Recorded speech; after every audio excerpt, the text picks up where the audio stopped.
Hey girl, hey, welcome back to my channel. If this is not your first time here, and welcome if it is your first time. I am Alira. I am 23 years old. I am a kindergarten teacher, a nonprofit founder, a business owner. Y'all, I do it all, okay? I'm also in grad school. So yeah, I think this video is going to be really helpful for some of my girlies who are managing different aspects of their life, who's also trying to start a new journey in their life and is just ready to stay on track. So let's get right into the video.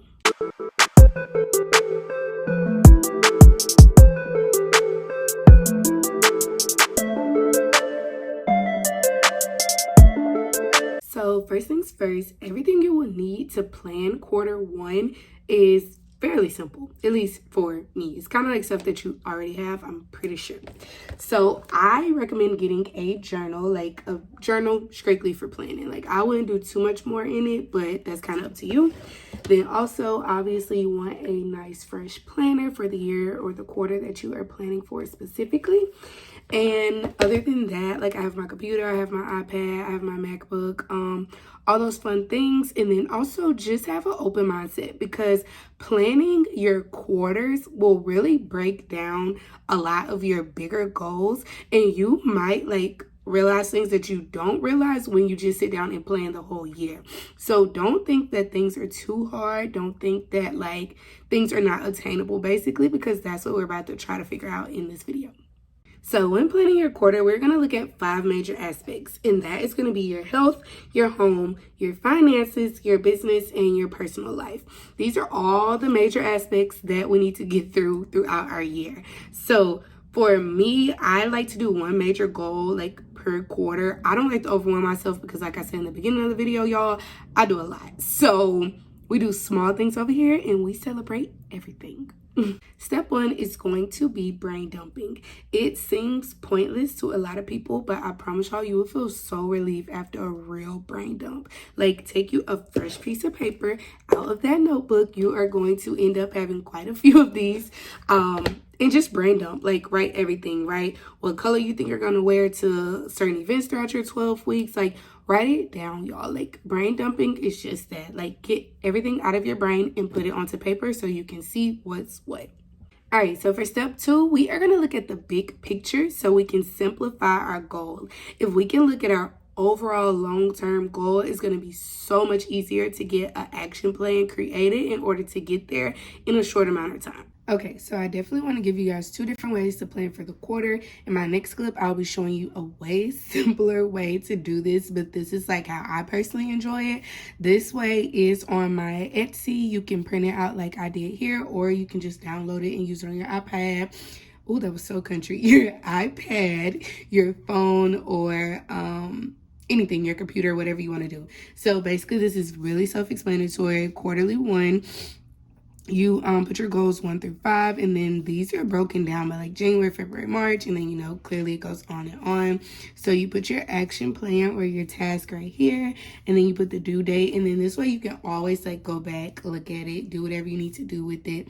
This way is very, very simple for me, and I hope it's simple for you. But let's go into the next clip. Okay, so I made a spreadsheet to kind of explain this a little bit better, and I hope you guys can see this. But I just titled it Quarter 1, January, February, and March of 2023. I separated it between the 5 factors, which was health, home, finances, business, and personal. Then I have space for my goal that I'm about to put in a second, and then I labeled everything week 1 through 12. That way, as the weeks go on, I can actually come back in and give myself a check mark, give myself green or red to make sure that I'm staying on track with this. And this helps me personally because it gives me a visualization of what I'm doing or what I'm not doing to kind of keep me going. So my health goal for first quarter is going to be to meal prep and create grocery lists that I stick to. I create a grocery list before I go to the store all the time, y'all, but I never stick to them for whatever reason. So that's definitely my biggest thing health-wise. For my home, I would like to organize space weekly. And when I say this, my house is not cluttered at all, but my desk area will get so overwhelming within 2 or 3 days. So I really want to sit down maybe every Thursday night and just kind of declutter stuff that I'm not using. For my finances, me and my boyfriend are actually like sticking to a pact for this, and we're going to start the 50-30-20 method. We have a lot, ooh, look at me, can't spell method. But we actually have a lot of financial goals for 2023, so I'm really hoping and praying that the 50-30-20 helps us. So as far as my business goals, I would like to post 3 times a month on YouTube. And I would like to gain 500 subscribers. So that's like definitely a goal for me. Personal wise, I would like to stick to my Bible reading plan. So I don't know what happened to my font. It was all the same, but let me go make it what it was. Let me make it cute. Let's see. I might make this a really cute template on Canva. I cannot get the word out to save my life on Canva, and then put it on my Etsy shop. It's really cute. So like I said, as we go on through the weeks, I would just like give myself a check mark or color it in, whichever one works. Honestly, I'll try to see like after week 1 to see which one I like better. But overall, this is how everything goes. I really hope this works for y'all. Like, I hope this process is not too overwhelming, because sometimes like looking at just a vision board, you get kind of blurred, like you get kind of lost mid-year. So I really hope this is like a simpler way for you to see your time better. And yeah, that's that. I will see y'all in the next video. Love you.